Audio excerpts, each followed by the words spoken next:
Meus querido Pai, agradecidos estamos, Senhor, por mais essa tarde, por mais esta oportunidade que temos de aqui nos encontrar. Que a nossa irmã, que vai fazer uso da palavra, possa ser envolvida por esses trabalhadores da espiritualidade que estão sempre a nos incentivar, a nos motivar, para que continuemos essa nossa caminhada, procurando cada vez mais a vivência de tudo que aqui temos aprendido. Obrigada, Senhor, por mais essa tarde. Graças a Deus e que assim seja. E com vocês, Josiane Teixeira. Tá ligado aqui, né, Anjo? Tá ligado? Gente, boa tarde a todos. Que Jesus possa estar conosco mais essa tarde, né, nos abençoando e em nossos corações, né, nos ajudando aí a compreender um pouco mais desse estudo tão importante na nossa vida. Vocês estão ouvindo bem? Tá baixo? Tá ligado aqui? E agora, tudo bem? Bom, o estudo de hoje, a reflexão de hoje, está no Evangelho segundo o Espiritismo, capítulo 19, que tem exatamente esse título, A Fé que Transporta Montanhas. E ele é muito importante para a gente poder entender o que de fato é fé, né? Porque a gente tem pouca compreensão da fé divina. De modo geral, todos nós temos fé. Ela faz parte de nós, ela está como germe em nós, né? Deus nos deu essa inspiração, então ela tem a sementinha lá. Todos nós, desde nossa criação, temos a fé. Mas essa fé ainda é primitiva, ainda é bem rudimentar no início. E é óbvio que ela vai, né, se desenvolvendo, ela vai se fortalecendo ao longo do tempo, ao longo das diversas encarnações. A lei do progresso, a lei da evolução garante isso, né? Tudo evolui, inclusive a qualidade da nossa fé. Então, Jesus e os amigos espirituais trouxeram nesse texto uma mensagem muito importante relacionada a essa fé que remove montanhas, a essa fé que transporta montanhas. Ela tanto pode remover quanto transportar. A gente vai procurar entender isso ao longo dessa nossa conversa. Mas é necessário entender também que fé não é só acreditar em Deus. Fé não é só acreditar que Deus existe, né? Fé é muito mais do que isso. A fé mesmo divina, e para ser robusta, aquela fé inquebrantável, né, sólida, com alicerces poderosos, que é a fé que remove montanhas ou transporta montanhas, ela necessita de mais do que acreditar. Ela necessita de confiar. Confiar em Deus, que Ele tudo sabe, tudo pode, né? Nos criou e criou todo o universo e inspirou essa fé em nós, que tem que ser ao longo do tempo alimentada, trabalhada, burilada, adubada, né? Então aquela sementinha que a gente tem lá do nosso início, dos nossos primórdios, vem sendo semeada, vem sendo adubada para que ela cresça, se fortaleça, né? Para que ela dê frutos, para que ela se transforme numa fé robusta. Então é necessário não só acreditar, é necessário confiar. Confiar no quê? Confiar que Deus está no leme. Que Deus, que é nosso Pai, Criador de tudo, nos criou para a perfeição. Então caminhamos para Ele, né? Evoluímos para Deus, num processo gradual, né? Cada um no seu ritmo. A gente não vai andar no mesmo ritmo, cada um vai trabalhando as suas habilidades, né? Suas qualidades, suas virtudes, individualmente. E é claro, isso reflete no coletivo, né? Mas todos nós vamos chegar a Deus, todos nós vamos ter a fé que transporta montanhas. Vamos lá. Então, é necessário também a gente entender essa fé. Para isso, eu pensei em 6 perguntinhas para a gente desenvolver aqui. Porque uma fé robusta, primeiro passo para a gente começar a trabalhá-la, né? Adquiri-la, digamos assim, alimentá-la, é entendê-la. Que fé é essa? Do que se trata essa fé? Que Jesus falou lá do grão de mostarda, né? Se tiveres fé do tamanho de um grão de mostarda, tudo podes. Mas que fé é essa, afinal de contas? Vamos procurar entendê-la, porque a fé na visão espírita, ela é racionalizada, ela é razão, ela é baseada no entendimento lógico, nos fatos, né? No questionamento. Então, 6 perguntinhas que a gente pode, ao longo da nossa conversa aqui, refletir. Primeiro, tá lá. O que é fé? Só existe fé onde haja religião? Qual a diferença entre fé cega e fé raciocinada? Tem diferença. Opa!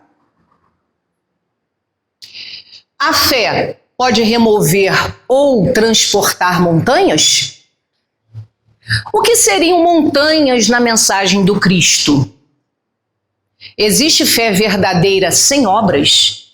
A gente poderia fazer aqui 1 milhão de perguntas sobre essa fé divina, essa fé que transporta montanhas, mas vamos, né, nos deter aí, nos focar nessas 6 questões que eu acho que já nos dá uma ideia boa do que seja essa fé. Aí eu tirei do Evangelho segundo o Espiritismo, que aliás eu convido a todos a pegar o Evangelho em casa, com calma, né? Lá no capítulo 19, a ler essa passagem, né? Essa obra magnífica, essa mensagem divina mesmo, porque ela nos traz muito conteúdo. Então eu tirei um trechinho de lá para falar dessa fé. O que é a fé? Tá lá, ó. A fé é humana ou divina, segundo a aplicação que o homem der às suas faculdades em relação às necessidades terrenas ou às suas aspirações celestes e futuras. Então, o que está dizendo aí? A fé ela é humana ou é divina? Humana quando a gente, confia nas próprias forças. Confia também na realização de algo. Então, todos nós confiamos, né, na nossa capacidade, no nosso potencial. Quando a gente pensa em realizar um projeto, quando a gente planeja alguma coisa, né, a gente confia em nós. Isso é natural do ser humano, a confiança em si mesmo, na sua potencialidade, né? Todos nós confiamos na nossa capacidade e na nossa realização. pessoal, a partir da nossa experiência, da nossa profissão, da nossa formação, habilidades, etc, etc. Então essa é a fé terrena. Mas existe, como o Evangelho lá trata, a fé celeste e futura, de aspirações celestes e futuras. Fé associada à crença em princípios e dogmas em determinada religião ou doutrina. Crenças em verdades espirituais baseada na razão e nos fatos. Essa é a fé celeste. Então dá para distinguir bem o que seja uma fé terrena, humana, né? Inclusive orgulhosa e arrogante muitas vezes, porque a pessoa, por excesso de confiança, erra muito, né? Dá com os burros na água, como a gente costuma dizer. Então tudo ela confia que ela própria pode realizar, sem precisar da ajuda de Deus. Essa é a fé tipicamente humana. A fé celeste que está tratando aí é exatamente esse conjunto de princípios, de doutrinas, né, de dogmas que as religiões usam, ok? Então, há essa distinção no próprio Evangelho da fé humana ou divina. O que nos interessa aqui? Entender a fé divina. Como obtê-la? Todos nós podemos obtê-la. A confiança em nós mesmos é fácil de ter. A divina tem que ser trabalhada, né? Ela tem que ser amadurecida, porque ela ainda se encontra numa fase infantil.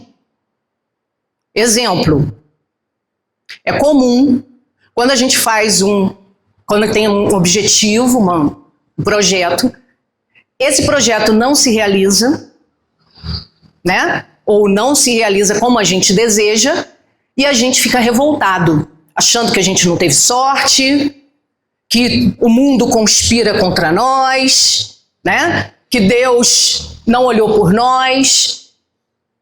Geralmente, a gente culpa alguém, culpa terceiros pela nossa incompetência. Talvez esse projeto seja muito utópico ou não tenha sido planejado suficientemente para ser realizado. E aí a culpa é de Deus? Não, Deus não tem nada com isso. Mas é comum a gente praguejar. E aí Jesus fala que todos nós, mesmo os mais refratários, têm condição de desenvolver a fé que move montanhas, a fé divina. Então o que nos interessa aqui é falar da fé divina. Dessa fé que remove montanhas, dessa fé que transporta montanhas, do qual Jesus falou. Como desenvolvê-la? O que é ela, afinal de contas?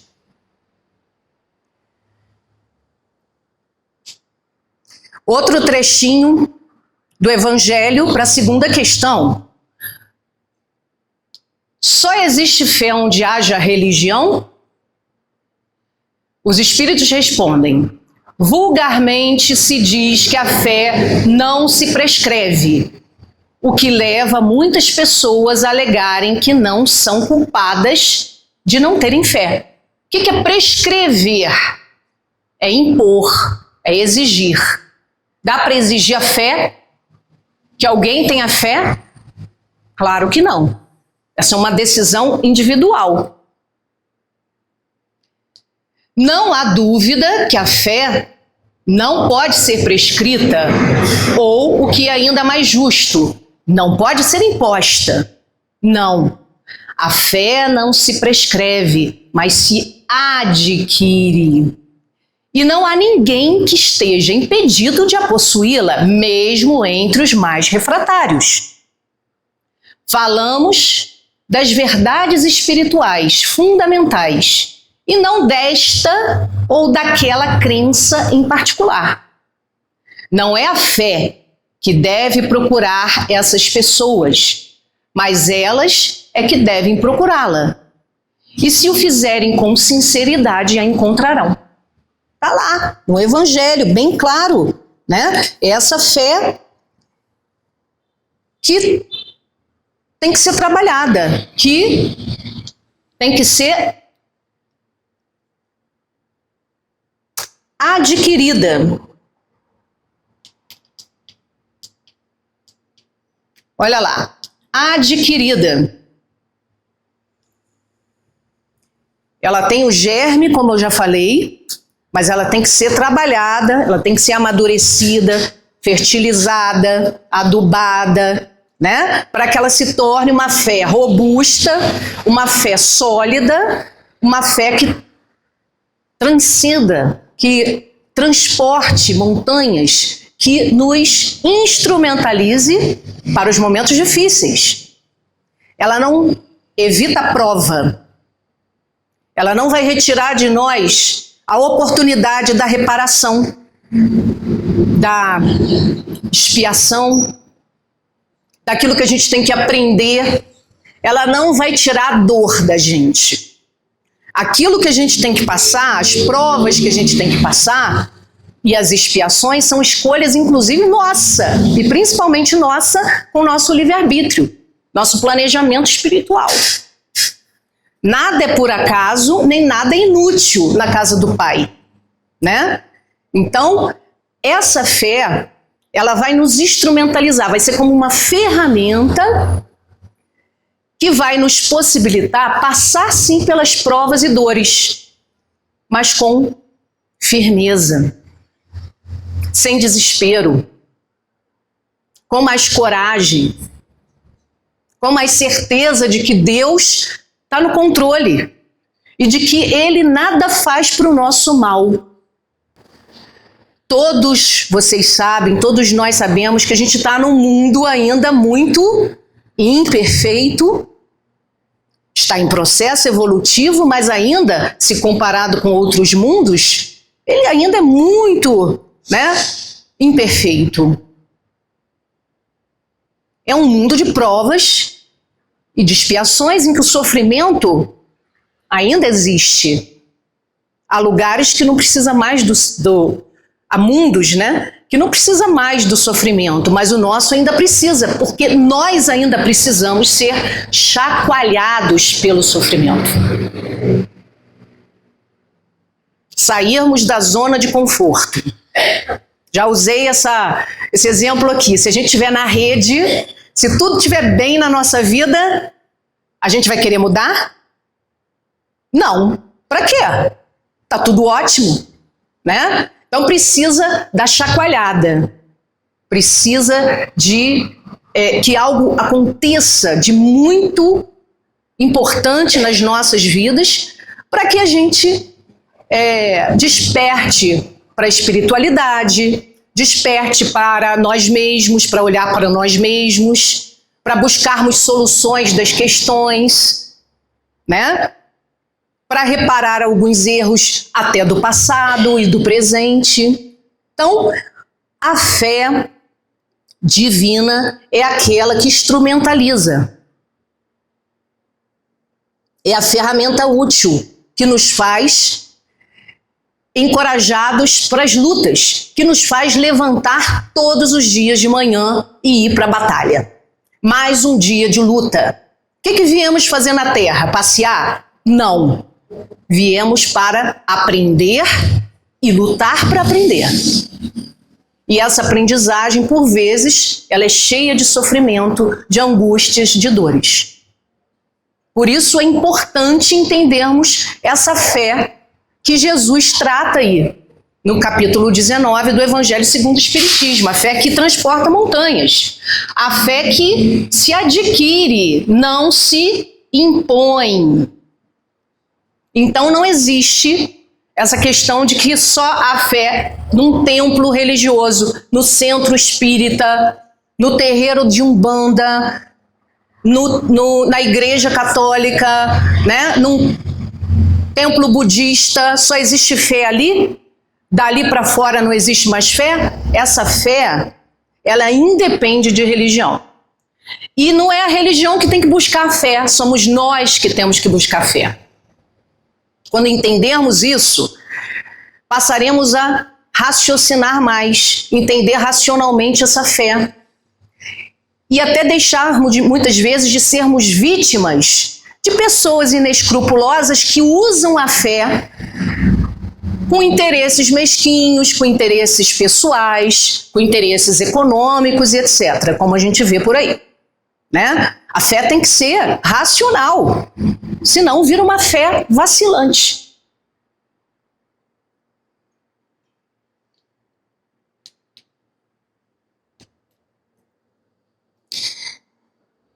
Vamos lá, mais umzinho. Portanto, a fé não depende de pertencer a uma religião, mas da convicção íntima e racional. Kardec afirma que a fé deve apoiar-se em fatos compreendidos pela razão. E aí eu tirei do livro O que é o Espiritismo essa frase que bem exemplifica isso que a gente está conversando. O Espiritismo não impõe crença alguma, convida ao exame. O Espiritismo convida ao exame, não está impondo nada a nós. Vocês não têm que acreditar no que eu estou falando. Peguem lá o livro, peguem a codificação, leiam, estudem, tiram as próprias conclusões. A doutrina é livre. E o conhecimento é de todos, não tem dono.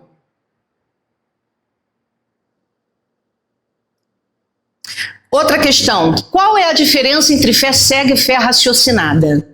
No aspecto religioso, a fé é a crença nos dogmas particulares que constituem as diferentes religiões. E todas elas têm um artigo de fé. Nesse sentido, a fé pode ser raciocinada ou cega.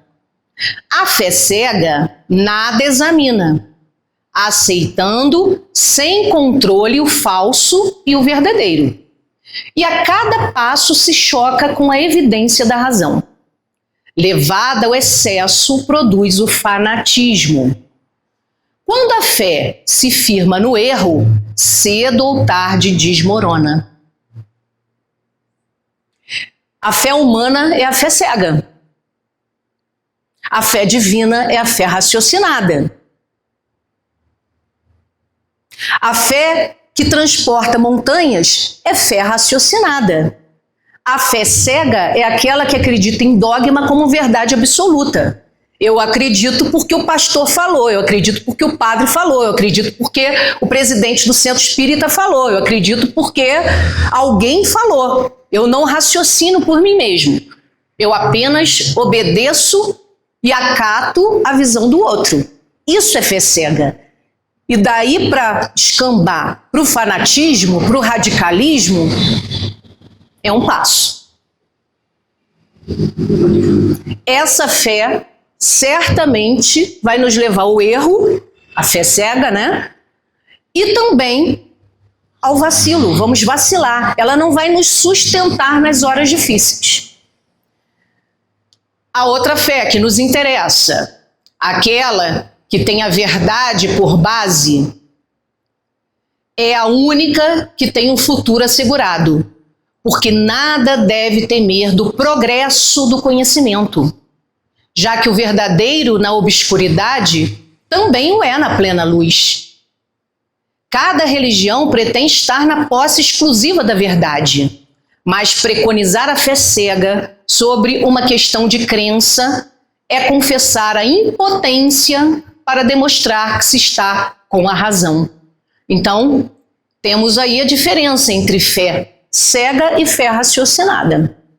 A fé cega, ela não sustenta uma pergunta,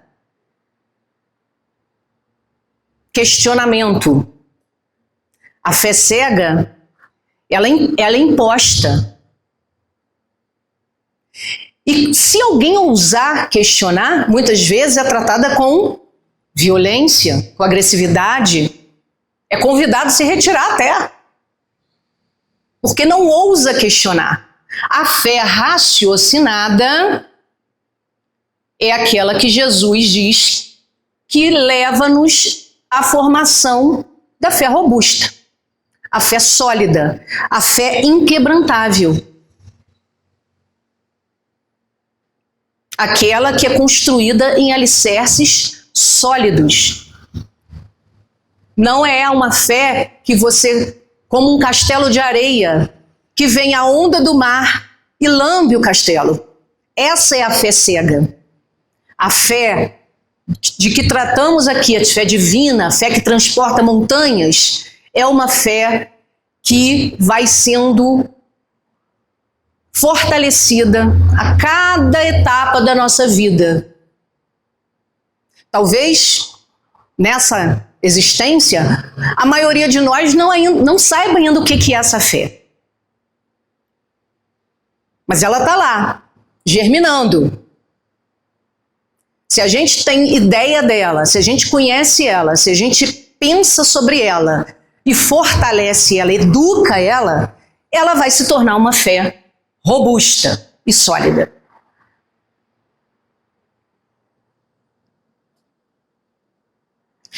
Fé espírita. Esse texto aqui eu tirei do livro Depois da Morte de Leon Denis. Leon Denis foi um filósofo que viveu na época de Kardec e um grande divulgador da doutrina espírita. Tem muitos livros dele. Ele era uma pessoa muito próxima, né, da essência da doutrina espírita. Então eu tirei esse trechinho de um dos livros dele que caracteriza, né, que ilustra isso que eu estou falando para vocês. A fé espírita. A razão humana é uma faculdade superior, destinada a iluminar-nos em tudo, que se desenvolve e aumenta com a prática, como todas as nossas habilidades. A razão humana é um reflexo da razão eterna, é Deus em nós. Como disse São Paulo, desconhecer o valor, a utilidade da razão é renegar a natureza humana e ultrajar a própria divindade. Querer colocar a fé no lugar da razão é o mesmo que ignorar que ambas são solidárias. Sua união abre horizontes mais amplos ao pensamento e desperta nossas faculdades, propiciando-nos paz interior. A filosofia dos espíritos oferece-nos uma crença mais robusta, porque é racional. O conhecimento do mundo invisível, a confiança numa lei superior de justiça e de progresso, imprimem à fé o duplo caráter de segurança e de calma. Essa é a fé espírita, ou deve ser a fé espírita, a racional, para ser essa fé robusta. A fé pode remover ou transportar montanhas? O Jesus, ele traz um ensinamento logo na abertura do capítulo, que é um ensinamento para todos nós e também para os seus discípulos, sobre essa fé robusta, sobre a fé do tamanho de um grão de mostarda. E quando chegaram à multidão, aproximou-se-lhe um homem, pondo-se de joelhos diante dele, dizendo: Senhor, tem misericórdia de meu filho, que é lunático e sofre muito, pois muitas vezes cai no fogo e muitas vezes na água. E trouxe os teus discípulos e não puderam curá-lo. E Jesus, respondendo, disse: Ó geração incrédula e perversa, até quando estarei eu convosco? E até quando vos sofrerei? Trazei-mo aqui. E repreendeu Jesus o demônio, que saiu dele, e desde aquela hora o menino sarou. Então, os discípulos, aproximando-se de Jesus em particular, disseram: Por que não podemos nós expulsá-lo? E Jesus lhes disse: Por causa de vossa incredulidade. Porque em verdade vos digo que se tiverdes fé como um grão de mostarda, direis a este monte: passa daqui para colar, e há de passar, e nada vos será impossível. Essa mensagem de Jesus, ela é muito pedagógica, mas é claro que a gente não pode fazer uma leitura literal dela, né? Todo mundo sabe que Jesus falava por parábolas, por metáforas. Imagina se naquela época ele poderia dizer que o menino estava sendo obsediado, influenciado por, né, espíritos ali. Não poderia nunca. Então ele trata da figura como um demônio. A doutrina espírita não tem isso. Não tem a figura de demônio personalizado como um ser do mal, né? O mal, na verdade, é a ignorância. É apenas a ausência do bem. Então não há uma figura que encarne um mal como o diabo das religiões católicas, etc. Né? Esse grão de mostarda era muito usado na alimentação da época. Um grãozinho minúsculo.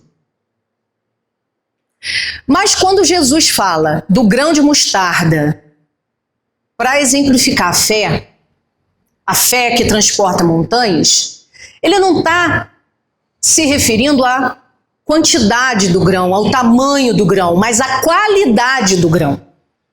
Ou seja, a qualidade da fé. Até os discípulos não conseguiram. Levaram, digamos assim, um pito de Jesus, né? Vocês não têm fé suficiente, por isso vocês não curaram o menino. Por quê?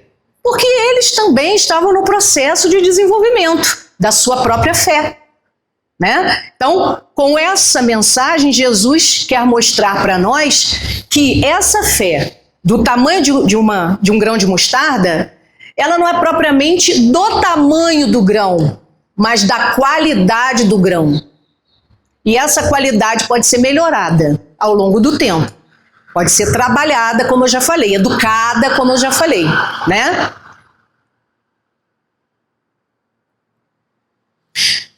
O que seriam as montanhas na mensagem do Cristo? Será que a gente pode levar ao pé da letra essa mensagem e achar que se eu tiver realmente fé em Deus, essa fé robusta, eu vou tirar lá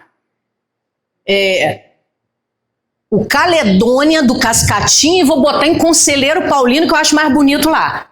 É isso? Não. Não é no sentido literal, é no sentido figurado sempre, é simbólico. As montanhas seriam o quê?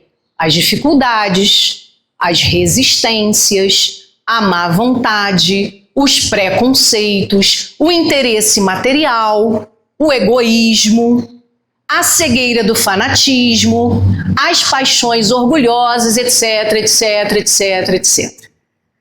Então essa fé robusta, ela faz a gente se transformar intimamente, observar nossos defeitos, nossas imperfeições, prestar atenção nelas e começar a buscar uma reforma, né? Então essa mudança da fé robusta, ela tanto se apresenta interiormente como exteriormente. As montanhas podem ser também as provas que a gente vive.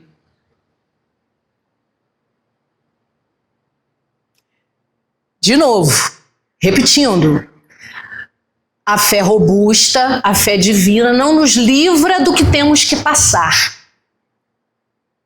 mas nos coloca mais aptos, mais habilidosos, mais preparados, mais fortalecidos, mais amadurecidos para lidar com as provas, com as dores, com as inseguranças, angústias e tudo que a gente conhece aqui desse planeta e dessa vida na matéria, né? Os nossos sofrimentos morais. Essas são as montanhas que Jesus se referiu. Daí porque, né, a doutrina também fala do magnetismo, que é exatamente essa energia da fé que é capaz sim de curar, Se, claro, não tivermos de fato que passar por aquela situação. Mas podemos passar por aquela situação com mais calma, com mais resistência, com mais resignação e resiliência.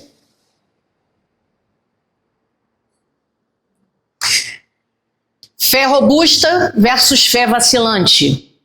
A fé robusta confere a perseverança, a energia e os recursos necessários para a vitória sobre os obstáculos, tanto nas pequenas quanto nos grandes obstáculos, nas grandes coisas. A fé vacilante produz a incerteza, a hesitação de que se aproveitam os adversários que devemos combater. Ela nem sequer procura os meios de vencer, porque não crê na possibilidade de vitória. A vitória não é no aspecto material não, tá, gente? A vitória é a nossa vitória da perfeição, da vida vindoura, né? De conseguirmos nos melhorar, evoluir. Essa é a verdadeira vitória, porque o resto é passageiro. Então não se trata aqui de uma vitória material, né? Agora, quando a fé é vacilante, ela só produz incerteza e hesitação e ainda abre espaço para os adversários. Quem são os adversários? Os coleguinhas que estão aqui. Aí, ó. Que a gente não vê com os olhos da terra, né? São os nossos irmãos do outro lado. Aqueles que têm inveja da gente, que têm ciúme, que têm antipatia.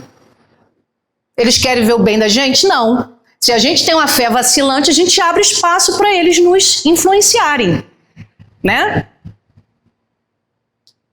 Aproveitam os adversários, ó, hesitação de que se aproveitam os adversários que devemos combater. Não é só, claro, os espíritos invisíveis que devemos, aqueles que, né, que se coadunam com as más influências, com os maus pensamentos, que a gente tem que prestar atenção, não, é também conosco mesmo.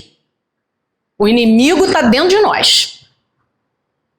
Ele que dá espaço para outros adversários. Características da fé robusta. Então, para que a gente tem a fé? Para nos fortalecer, né? Para nos robustecer, para nos preparar para as adversidades que se não vieram, vão vir. Primeira característica, fé sincera, verdadeira e paciente. Então, Ângela, para eu ter a fé robusta, eu preciso ter fé sincera, verdadeira e paciente. Tá lá, ó, no Evangelho. A fé sincera e verdadeira é sempre calma. Confere a paciência que sabe esperar, porque estando apoiada na inteligência e na compreensão das coisas, tem certeza de chegar ao fim. A calma na luta é sempre um sinal de força e de confiança, enquanto a violência, pelo contrário, é prova de fraqueza e de falta de confiança em si mesmo. Então ela tem que ser, para ser sólida essa fé, tem que ser sincera, verdadeira e paciente.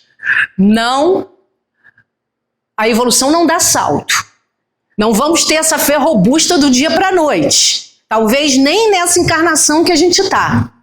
Mas a gente já tendo ideia do que é essa fé robusta e já desejando obtê-la, já é um grande passo. Tenhamos paciência para ir trabalhando ela, né?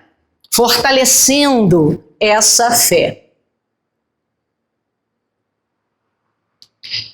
Outra característica ou atributo da fé robusta, a confiança profunda. Não depende apenas das circunstâncias. Há uma entrega real, mesmo quando não se entende tudo. Eu não entendo por quê acontecem determinadas coisas na minha vida. Mas não importa, eu confio que tem uma finalidade, tem um objetivo, tem razão de ser. E só pode ser uma coisa boa para mim, porque Deus é soberanamente bom e justo. Está lá no Evangelho, segundo Mateus. Por isso digo a vocês que não se preocupem com a própria vida, quanto ao que comer ou beber, nem com o corpo, quanto ao que vestir.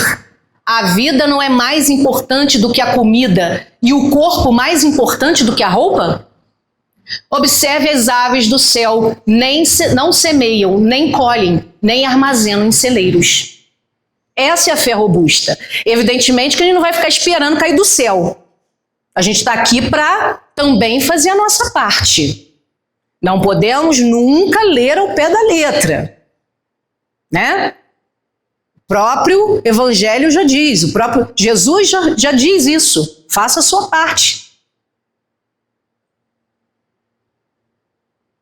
Então é importante ter a confiança profunda, independente das circunstâncias, por mais difíceis que elas se apresentem. Tem que ter confiança, porque tudo passa. A tempestade vai passar. Olha, viemos de uma pandemia que causou tantas dores e ainda causa, porque quem perdeu os seus entes queridos pela doença, só essa pessoa sabe no seu íntimo o que é isso, que dor é essa. No entanto, passou. Vai passar a dor, vai ser amenizada. Então, que tenhamos confiança profunda. Outra característica da fé robusta, capacidade de questionar. Uma fé sólida não teme perguntas. Ela cresce com um questionamento honesto e a busca por sentido. Está lá no Evangelho, a fé inabalável é somente aquela que pode encarar a razão face a face em todas as épocas da humanidade. E tirei também um trechinho de João, lá no Evangelho, né? Do evangelista João. Se permanecerdes na minha palavra, sereis verdadeiramente meus discípulos. Conhecereis a verdade e a verdade vos libertará. Todo o Evangelho aponta para isso, para a fé robusta, para a necessidade dessa fé que se torna inquebrantável. Todo o Evangelho caminha para isso. Jesus veio exemplificar, Jesus veio ensinar o caminho, a verdade, a luz. E ela passa pela razão. Por quê? Porque inteligência é um atributo de Deus. Temos que usar a inteligência. Por que não? Por que não usar a razão? É pecado usar a razão em determinados dogmas? Vai para o inferno se perguntar e questionar? Isso não tem sentido nenhum, né? Outro atributo da fé robusta, perseverança nas crises. A fé robusta não desaparece diante da dor, do silêncio ou da frustração. Pode vacilar, mas não se rompe facilmente. As crises não invalidam a fé, ela aprova. Em vários momentos da nossa vida, a nossa fé é provada. Eu fico imaginando um pai e uma mãe que perde um filho. Talvez seja a pior dor que alguém possa sentir, né? A fé ali, ela é provada. Essa fé robusta, essa fé sólida, vai evitar que o pai e a mãe sintam uma dor imensa? Não. Mas vai ajudar a suportar. E ali, Leon Denis novamente, né? Mateus primeiro, o evangelista Mateus, mas aquele que perseverar até o fim, esse será salvo. Ou seja, a perseverança da fé nas crises. Leon Denis, é pela prova que a alma se engrandece. A dor, aceita com coragem e perseverança, desenvolve as forças latentes do ser e prepara os triunfos do futuro.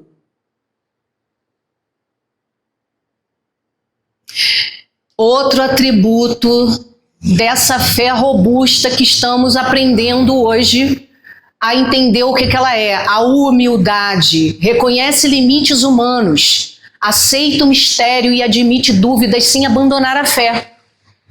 Está lá no Evangelho, necessário guardar-se de confundir a fé com a presunção. O que é presunção? É a arrogância, o orgulho. A verdadeira fé se alia à humildade. Aquele que a possui deposita sua confiança em Deus, mais do que em si mesmo, pois sabe que simples instrumento da vontade de Deus, nada pode sem ele. É por isso que os bons espíritos vêm em seu auxílio. A presunção é menos fé do que orgulho, e o orgulho é sempre castigado cedo ou tarde, pela decepção e os malogros que lhes são infligidos. Reparem que não falou que Deus castiga, não é isso. O que castiga aqui? O próprio orgulho. Lei de causa e efeito. Deus não tem nada com isso. A fé, para ser sólida, ela tem que ser humilde. Ela não pode ser presunçosa, porque senão ela vira uma fé orgulhosa, cega, vacilante, né? Que só vai causar decepção e malogros. Quer dizer, o que é malogros? Fracassos.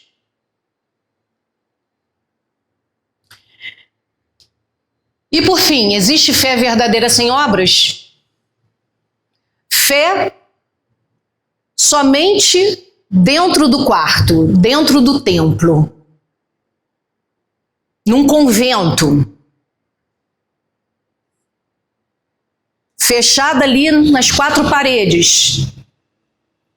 Não se desmerece a oração, a prece daqueles que, né, incessantemente estão orando pela humanidade, que precisa tanto. É também uma caridade, mas falta o quê? Obra. Falta obra. A fé sem obras é uma fé morta, é uma fé infértil, é uma fé estéril. Porque quem está mais fraco puxa. Aliás, quem está mais forte puxa o mais fraco. Se eu estou bem e meu irmão está bem, eu não posso estar bem. A fé verdadeira é a fé que age, que produz transformação moral. Crer sem praticar o bem é uma fé incompleta e estéril. Lá no Evangelho, a fé, para ser proveitosa, deve ser ativa, não pode adormecer. Mãe de todas as virtudes que conduzem a Deus, deve velar atentamente pelo desenvolvimento de suas próprias filhas. A esperança e a caridade são a consequência da fé. Essas três virtudes formam uma trindade inseparável. Não é a fé que nos sustenta a esperança de vermos cumpridas as promessas do Senhor? Porque se não tivermos fé, que esperaremos? Não é a fé que nos dá o amor? Pois se não tiverdes fé, que reconhecimento tereis e, por conseguinte, que amor? A fé é a base de tudo. Sem fé não há outra virtude que a gente possa procurar desenvolver.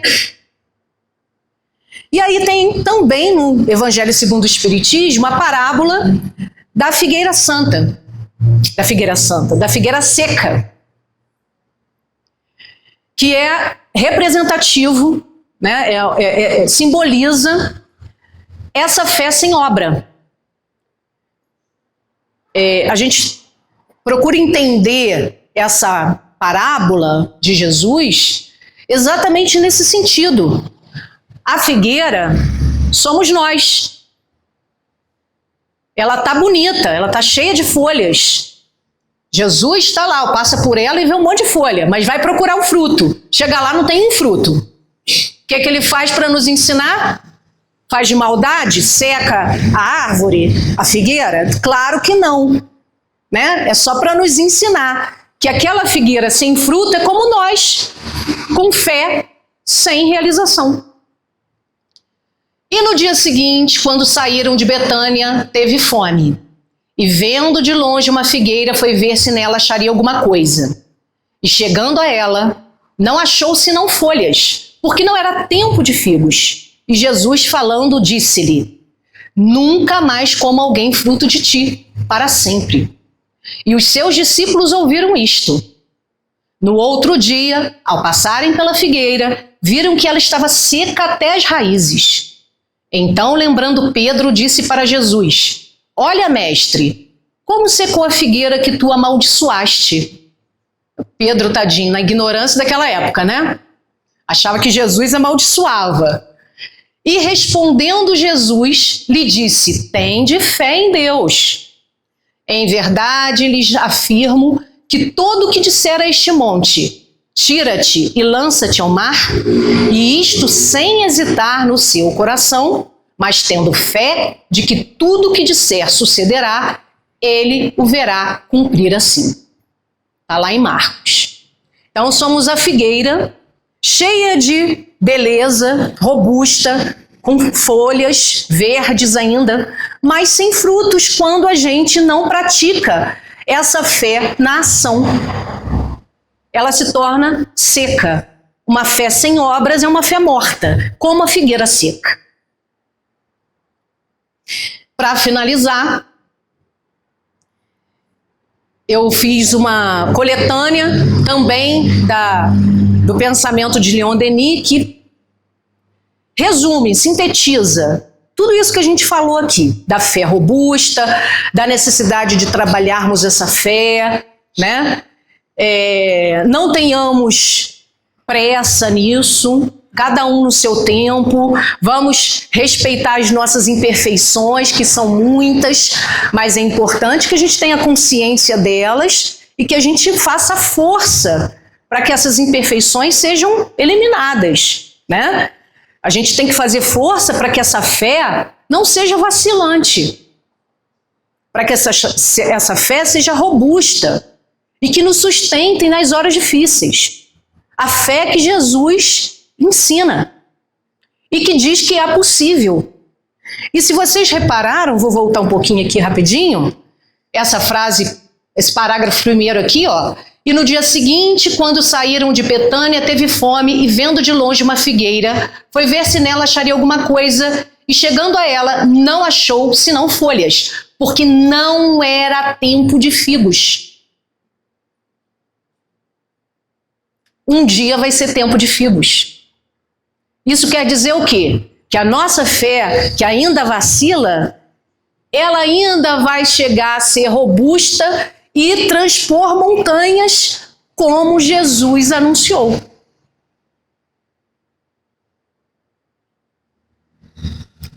Toda a obra de Jesus, toda a mensagem dele, sempre tem um ensinamento. Sempre. Nada está ali ao dará, ao léu, sem utilidade, sem funcionalidade. Tudo.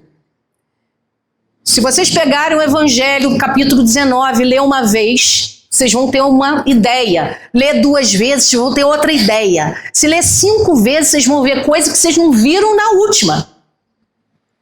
Tamanha a profundidade da mensagem do Mestre.